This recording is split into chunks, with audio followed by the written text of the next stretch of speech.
Oakland wound up in Tampa Bay, finishing it out in the early 2000s. Pittsburgh stopping Minnesota on that last drive, and now cutting the other way is Stingley, and he'll pick up about 4 yards out to the 15, and we go to Paul Burmeister. Paul. Al, thank you very much. Took a whole lot of talent and some pretty good patience for Tim Brown to make it here. 6th year of eligibility. What was it like to finally put on this gold jacket? Man, it was amazing. It really was. You know, we waited for a while, but when I got it on, it seems like I forgot about all those years I waited. It's been an incredible experience this week, and just looking forward to the rest of my life being able to wear this gold jacket.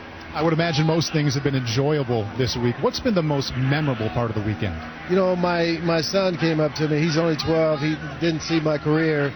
But after the ceremony, like the enshrinement last night, he came up to me and said, "Dad, you're cool. You're cool, Dad." So to me, that was big time. Teams are throwing the ball so much more now than when you played. Receivers routinely putting up monster numbers, yet you're the only player in NFL history to have at least 75 catches in 10 consecutive years. How do you explain that level of consistency? Well, you know, I probably played some games I shouldn't have played, to be honest with you.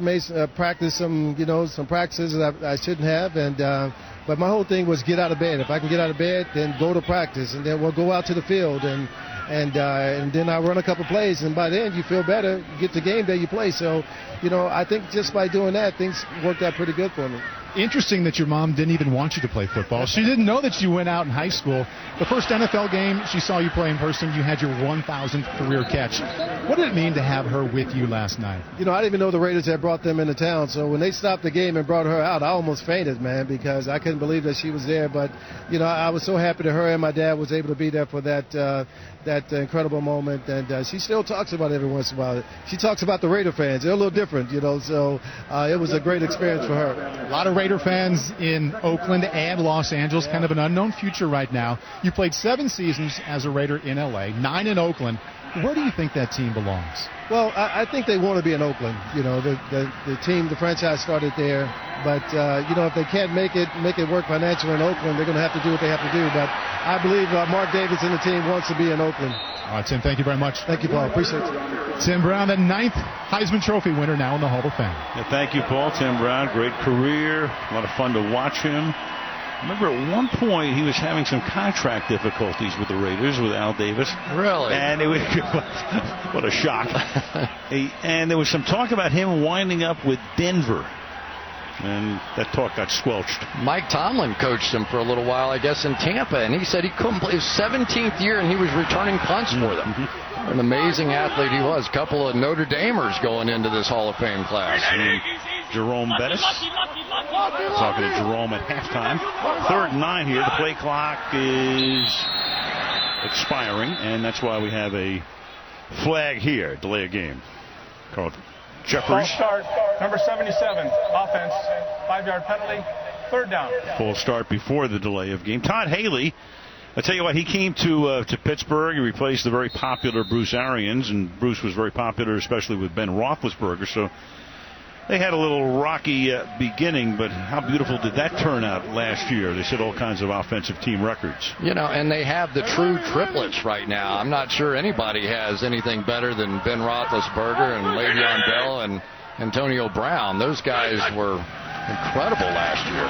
Here's an inside hand on a draw. Look out. And Archer flashing some of that speed, maneuverability, picks up the 1st down. That was a 3rd and 9 to move the chains. Well, that's exactly what you want to see out of Dre Archer. Here's a guy that can absolutely fly, and in this nickel situation, it was 3rd and 15, so there's a lot of space, dime defense on the field, and here he goes. So he's able to create a 1st down, what looked like was going to be a give-up moment for the Steelers. Yeah, actually a 3rd and 14 after the penalty, so he gets 15 yards. Now you've got Tyler Murphy, who comes in at quarterback. Played at Florida sparingly, then went to Boston College, where he played last year, 1 year. So he's a rookie who can play a lot of different positions, and right now they put him in the shotgun. And he'll take it, but he begins to slip and fall, and down he goes after a short gain at the 43-yard line. Yeah, you called it. He's the runner. He's the guy that they're going to come in, do a few gimmicks with, maybe a new slash, who knows, around Pittsburgh. But he is a guy that can run some of the read option stuff. You saw it there. I'm not sure he read it. I think he just made up his. I'm playing for the Pittsburgh Steelers. I'm running the football here. Well, the original slash, of course, going back to the 90s, was one Cordell Stewart. He was a runner, a quarterback, a receiver, and I think it was Bill Cowher who just gave him the name Slash. 2nd and 9. To the outside, Stingley, but he cannot get around the corner. Defense right there, and that is Brandon Watts. 7th round draft choice last year out of Georgia Tech, who stops him. Well, one of the guys they're keeping an eye on right here, Gerald Hodges. They are trying to figure out who is going to be the trio of linebackers. Of course, Anthony Barr, Chad Greenway probably locks. Audie Cole and Gerald Hodges, they're trying him some inside. Eric Kendricks, the draft pick. Between those three, they're going to figure out who that next linebacker is going to be. Nice play, though, by Hodges. 3rd and 13, so they converted earlier on a 3rd and 14. See what Jones can do here, and it is tipped, but then it is caught, and it's close to a first down. Sammy Coates, a rookie from Auburn, 3rd round draft choice, coming in. They're going to spot forward progress just across the 50-yard line, and very, very, very close to a first down. Audie Cole was the guy who tipped it. Nice job of concentration, though, by Sammy Coates. They've been a little disappointed in what they've seen out of him so far, but good focus here. He's a speedster. He's a guy that when he played at Auburn, could take the lid off the top of everything.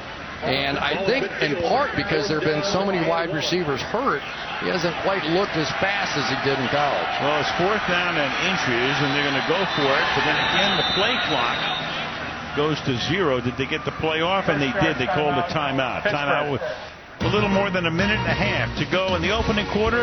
No score in the Hall of Fame game.